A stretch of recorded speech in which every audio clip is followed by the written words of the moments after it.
Bienvenidos a nuestro espacio de análisis. Hoy abordamos uno de los episodios quizá más emblemáticos y desde luego más debatidos en la historia de la relación entre ciencia y religión.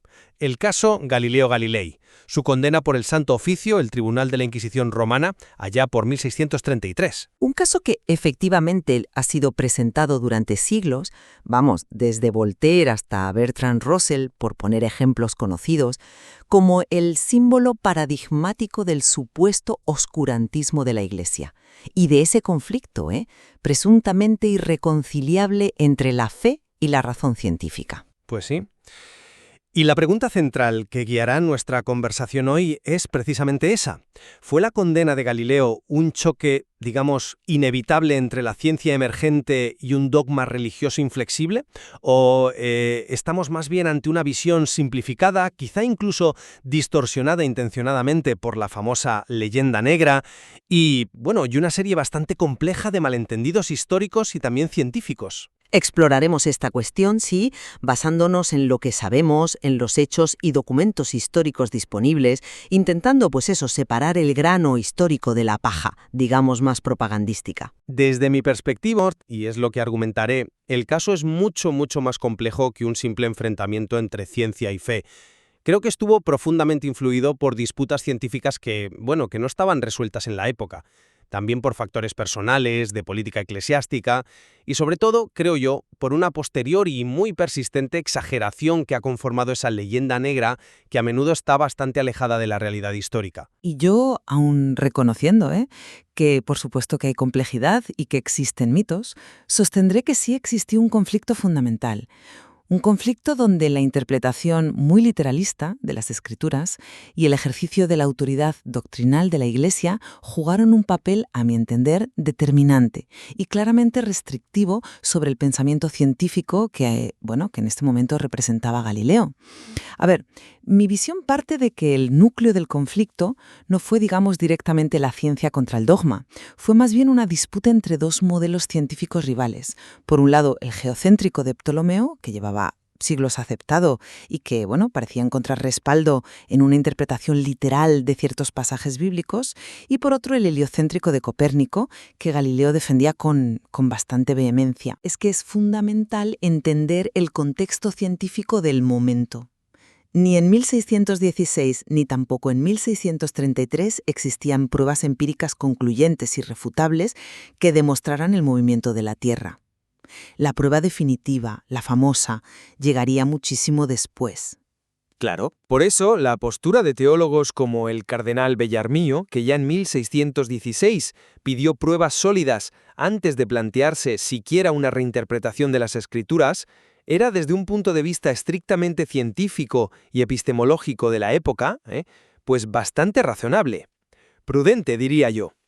Y no olvidemos que el propio Galileo cometió errores científicos notables.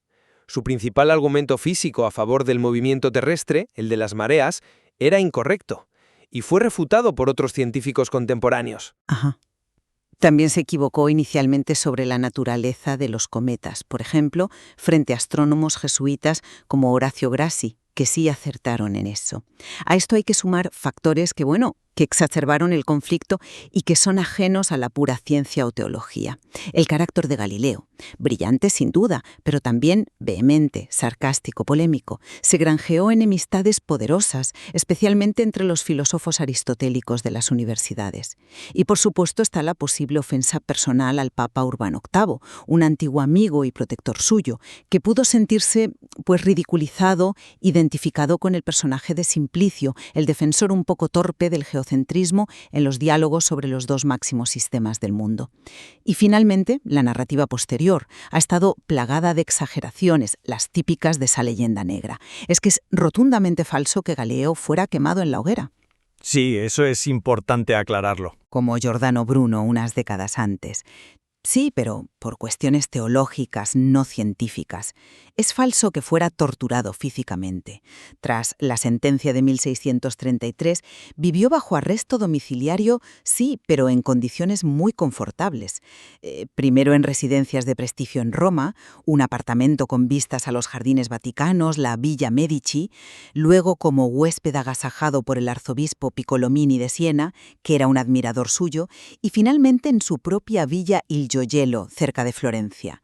Y allí continuó trabajando, recibiendo visitas y, de hecho, completó y publicó su obra científica más importante, los discursos y demostraciones matemáticas sobre dos nuevas ciencias que son la base de la física moderna. Comprendo perfectamente esa perspectiva que enfatiza la complejidad, los factores no estrictamente religiosos, pero permíteme ofrecer un matiz distinto. Si bien la situación es, indudablemente compleja y la leyenda negra ha añadido capas gruesas de distorsión, nadie serio sostiene hoy que fuera quemado o torturado físicamente, eso está claro, tampoco podemos diluir el elemento central, la resistencia doctrinal, la del Santo Oficio, a la teoría copernicana.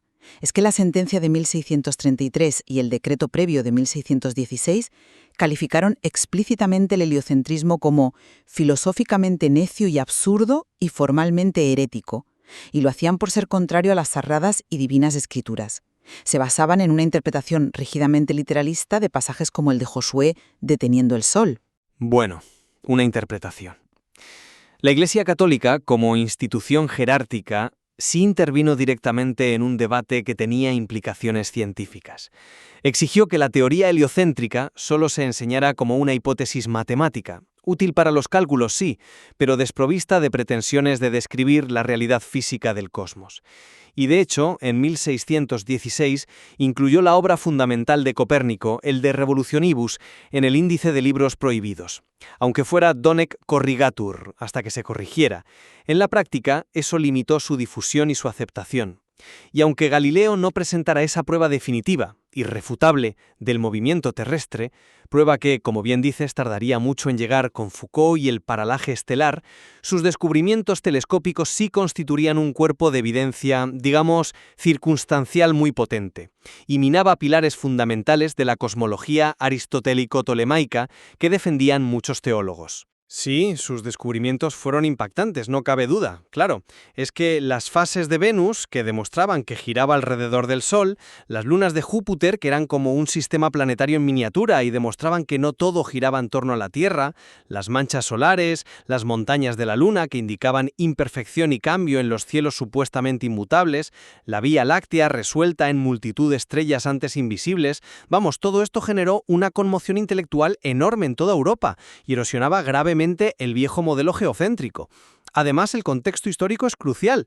La Reforma protestante había exacerbado la sensibilidad de la Iglesia católica respecto a las interpretaciones individuales de la Biblia fuera del control eclesiástico. La insistencia de Galileo, que era un laico, en discutir la interpretación bíblica y argumentar cómo conciliarla con el heliocentrismo, como hizo en su famosa carta a Cristina de Lorena, basada en la previa a Benedetto Castelli, pues fue vista como una intromisión peligrosa, inaceptable, en un terreno reservado a los teólogos. Y esto en un momento particularmente delicado para la afirmación de la autoridad doctrinal católica.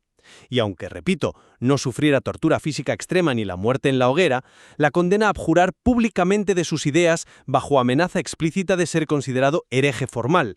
El arresto domiciliario de por vida, por muy confortables que fueran sus residencias, sí, y la prohibición de publicar o enseñar sus teorías sobre el heliocentrismo, representan una clara y severa coacción a la libertad intelectual y de investigación por parte de una institución muy poderosa. No se puede minimizar el impacto, tanto simbólico como real, de esta sentencia. El objetivo era, inequívocamente, silenciar una idea considerada teológicamente peligrosa y reafirmar la autoridad de la Iglesia en la interpretación de la realidad, incluida la natural. Entiendo el punto sobre la intervención de la autoridad, claro, pero sigo pensando que calificarlo primordialmente como un choque entre fe y ciencia simplifica en exceso.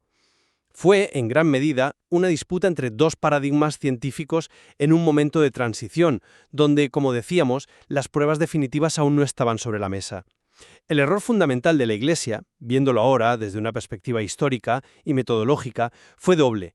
Por un lado, vincular demasiado estrechamente su interpretación teológica a una ciencia específica, la aristotélico-ptolemaica, que estaba, claramente quedando obsoleta.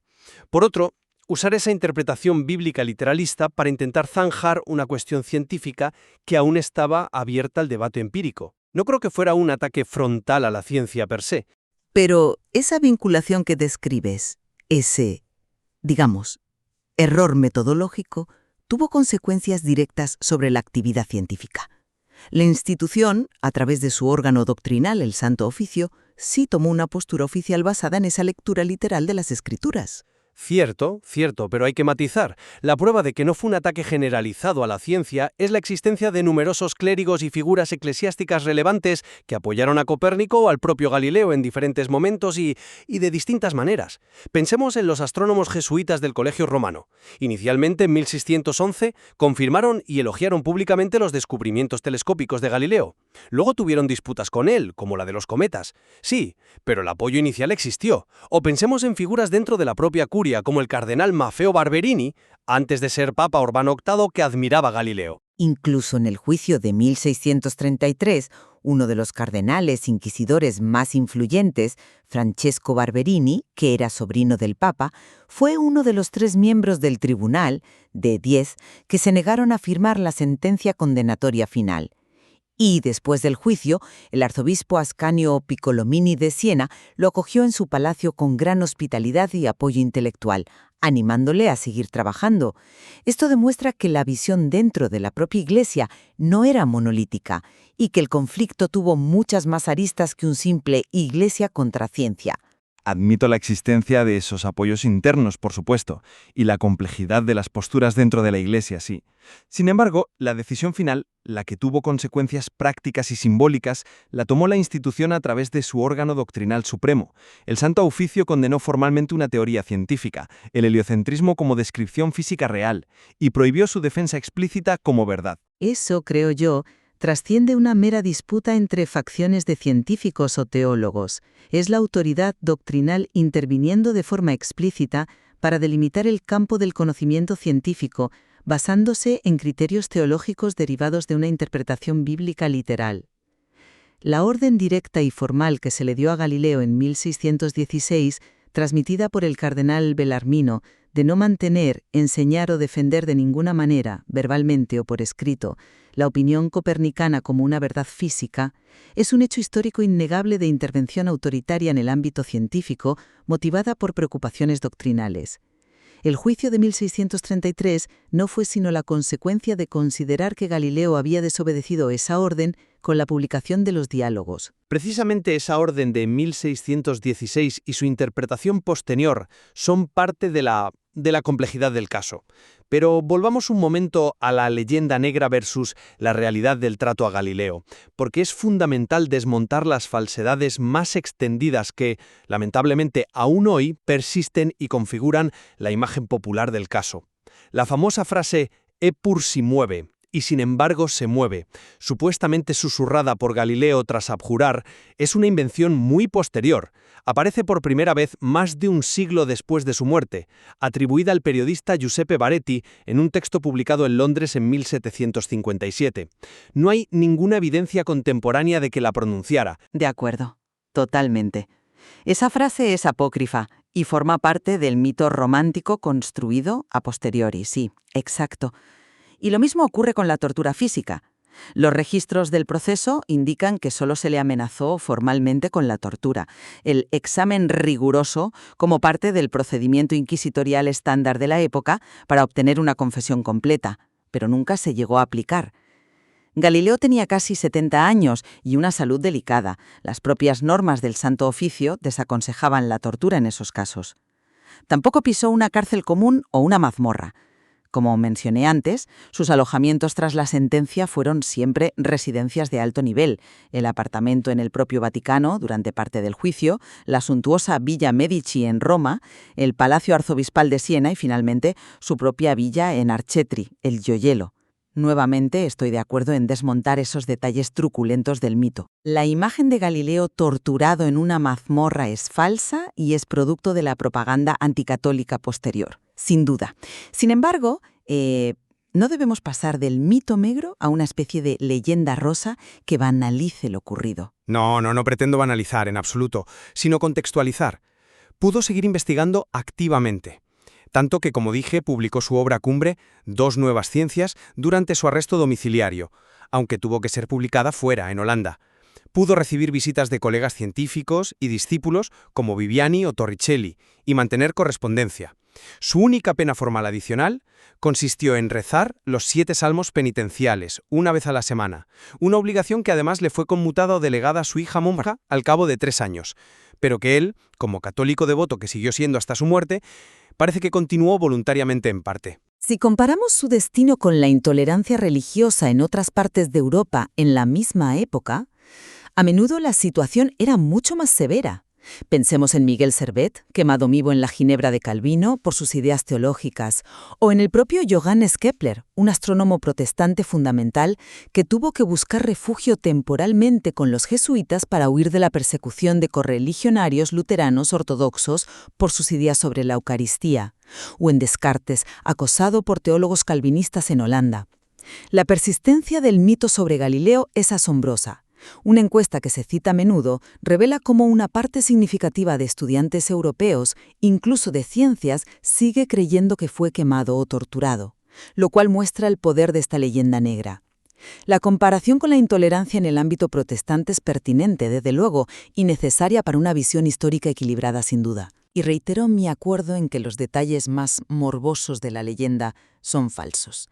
Pero insisto, ser forzado a abjurar públicamente de convicciones científicas que consideraba demostradas, bajo la amenaza explícita de ser declarado hereje formal, con todas las consecuencias sociales y legales que eso implicaba en la Italia del siglo XVII, aunque no llegaran a aplicarse en su máximo rigor, ser condenado a arresto domiciliario perpetuo, por muy confortable que fuera el domicilio, y ver tus obras fundamentales censuradas o prohibidas, sí constituye una forma real y grave de persecución intelectual.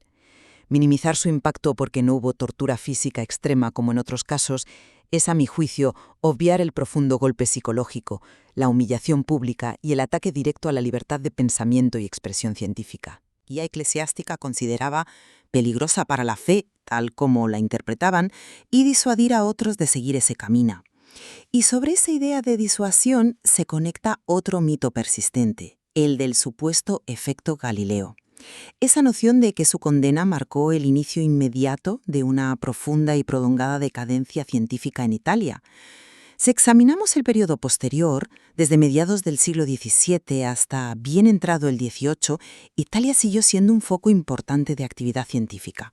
Produjo figuras de primerísimo nivel. Pensemos en Marcello Malpighi, pionero de la anatomía microscópica, descubridor de la circulación capilar, Giovanni Battista Morgagni, padre de la anatomía patológica moderna, Lázaro Spallanzani, con sus experimentos cruciales para refutar la generación espontánea, Luigi Galvani y sus estudios sobre la electricidad animal, Alessandro Volta, inventor de la pila eléctrica, figura clave en la química de los gases.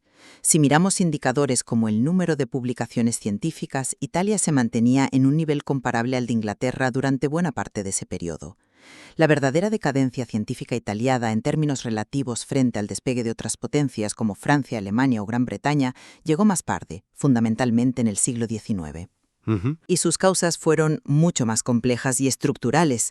La pérdida de centralidad económica del Mediterráneo, la fragmentación política crónica de la península, la falta de un Estado unificado y fuerte que invirtiera masivamente en ciencia, tecnología e industria, como sí ocurría en otros lugares, y un sistema educativo universitario que, en general, se quedó rezagado comparado con las reformas en otros países en ese momento crucial de la segunda revolución científica e industrial.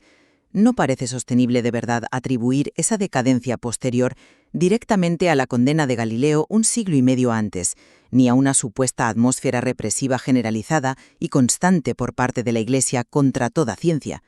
De hecho, no hubo una emigración masiva de científicos italianos tras el caso Galileo, como a veces se sugiere. Es cierto que no hubo un colapso científico inmediato y que Italia siguió aportando figuras y descubrimientos muy importantes durante el siglo XVII y XVIII. Nadie serio discute eso hoy. Sin embargo, algunos historiadores de la ciencia argumentan, No tanto una decadencia absoluta y repentina, sino quizá un atraso relativo, o una cierta desaceleración en áreas específicas, particularmente en la cosmología y la física teórica, respecto al enorme potencial inicial que tenía Italia a principios del XVII. No olvidemos que Italia fue pionera en la creación de sociedades científicas con la Academia dei Lincei, fundada en Roma en 1603, mucho antes que la Royal Society de Londres, 1660, o la Academia de Ciencias de París, 1666. Galileo fue su miembro más destacado. Si bien la condena fue, en cierto modo, un caso específico y no el inicio de una política inquisitorial sistemática y generalizada contra toda investigación científica, la Iglesia siguió apoyando la astronomía y otras ciencias en muchos aspectos, eso es verdad, sí pudo generar un clima de mayor cautela o de autocensura en ciertos ámbitos considerados sensibles, especialmente aquellos que podían rozar interpretaciones bíblicas o cuestionar la filosofía aristotélica apoyada por la Iglesia. Aunque la decadencia posterior tuviera causas socioeconómicas y políticas preponderantes, como bien señalas, no se puede descartar completamente que el caso Galileo, por su enorme repercusión simbólica en toda Europa, contribuyera a crear una atmósfera menos propicia para la especulación cosmológica audaz y la confrontación abierta de ideas en Italia, en comparación con el impulso inicial que llevaba el país o con lo que ocurría en otros centros científicos europeos. La cuestión no es tanto si la Iglesia esterilizó las universidades, como afirman algunas versiones más extremas de la leyenda negra, sino si el caso introdujo un elemento disuasorio, quizá sutil, pero real, en áreas específicas del pensamiento científico que se percibían como potencialmente conflictivas con la doctrina. Y ya que mencionamos repetidamente la leyenda negra, conviene aclarar un punto que a veces se confunde. El tribunal que juzgó a Galileo fue el Santo Oficio Romano, no la Inquisición española, aunque ambas fueran instituciones eclesiásticas dedicadas a la defensa de la ortodoxia católica. La imagen popular, a veces tremendista, de la Inquisición española, a menudo extrapolada incorrectamente a otros contextos, es en gran medida parte de esa construcción propagandística, la leyenda negra española, utilizada históricamente como arma política por potencias rivales como los Países Bajos e Inglaterra, y amplificada por la propaganda protestante. Si bien fue un tribunal riguroso con el objetivo de mantener la unidad religiosa, su actuación debe ser analizada en el contexto de la dureza general de la justicia penal de la época, tanto secular como religiosa en toda Europa. Historiadores críticos con la Inquisición, como el propio Henry Charles Lea, admitieron que en algunos aspectos procesales, como el uso de la tortura, fue a menudo menos arbitraria o cruel que muchos tribunales civiles contemporáneos. La leyenda negra se construyó sobre una base real, la existencia de un tribunal para la disidencia religiosa, pero la magnificó y distorsionó con fines políticos. Estoy de acuerdo en que la imagen popular de la Inquisición española está enormemente distorsionada por esa leyenda negra, y que cualquier análisis histórico serio debe compararla rigurosamente con las prácticas judiciales y la intolerancia religiosa de su tiempo y lugar, incluyendo, por supuesto, el mundo protestante. Sin embargo, más allá de las exageraciones propagandísticas y la comparación de brutalidad, que siempre es relativa a la época, el propósito fundamental de instituciones como la Inquisición española o el Santo Oficio romano era mantener la uniformidad religiosa, doctrinal y perseguir activamente la disidencia. Esta finalidad es, si la miramos desde una perspectiva moderna de libertades individuales, intrínsecamente contraria a la libertad de conciencia y de pensamiento, independientemente de si sus métodos fueron puntualmente más o menos crueles que otros. La leyenda negra, aunque exagerada, se alimentó de una realidad, la existencia de organismos poderosos dedicados a imponer una ortodoxia por la fuerza.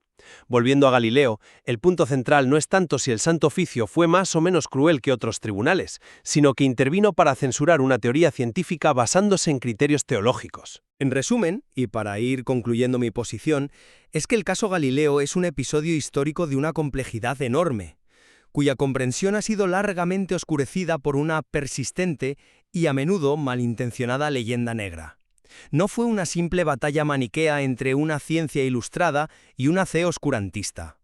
Fue un entramado mucho más rico y, si se quiere, trágico, donde se entrelazaron disputas científicas aún no resueltas empíricamente, interpretaciones teológicas realizadas en un contexto histórico muy específico y convulso, el de la Contrarreforma, personalidades fuertes y enfrentadas con sus propios intereses y egos, y complejas dinámicas de poder dentro y fuera de la Iglesia. La realidad del trato que recibió Galileo, como hemos visto, aunque severo en términos de libertad intelectual, dista enormemente del mito popular de la tortura física y la hoguera. Coincido plenamente en la complejidad del caso y en la necesidad imperiosa de desmontar las exageraciones y falsedades de la leyenda negra, para acercarnos a una comprensión histórica más ajustada y matizada. No obstante, mantengo que el caso sí ilustra una tensión real y muy significativa entre una autoridad religiosa que, en ese momento histórico particular, se sintió amenazada y se aferró a interpretaciones literales de las Escrituras para defender un modelo cosmológico específico que consideraba ligado a la fe, y por otro lado, el avance de un conocimiento científico basado en la observación y la razón matemática que desafiaba visiones del mundo profundamente arraigadas. Aunque las formas concretas de la condena no fueran las del mito truculento, la sentencia contra Galileo y la prohibición del copernicanismo como verdad física representan un momento aleccionador y yo diría lamentable, sobre los peligros de intentar coartar la libertad de investigación y pensamiento en nombre de una ortodoxia, sea esta religiosa, política o incluso científica. Este análisis conjunto, creo, subraya la importancia fundamental de aproximarnos a la historia con un espíritu crítico, cuestionando siempre las narrativas heredadas vengan de donde vengan y esforzándonos por comprender la interacción de los múltiples factores en juego, científicos, teológicos, filosóficos, personales, políticos y culturales. Totalmente de acuerdo. Juzgar el pasado aplicando sin más las categorías, los valores y las sensibilidades del presente es relativamente fácil y a menudo anacrónico. Comprenderlo en su propio contexto, con sus propias lógicas, sus conocimientos limitados y sus condicionantes, requiere un esfuerzo intelectual mucho mayor. Requiere una disposición a aceptar la complejidad y a evitar las simplificaciones excesivas. El caso Galileo, lejos de ser una historia simple con buenos y malos claramente definidos, sigue ofreciendo, casi 4 siglos después, abundante materia para la reflexión sobre la intrincada y a veces tensa relación entre saber, poder y creencia a lo largo de la historia humana. Y sin duda, quedan muchos matices, documentos e interpretaciones que merecen seguir siendo explorados en profundidad para continuar afinando nuestra comprensión de este episodio crucial en la historia del pensamiento occidental. Pues muchas gracias por acompañarnos en este análisis.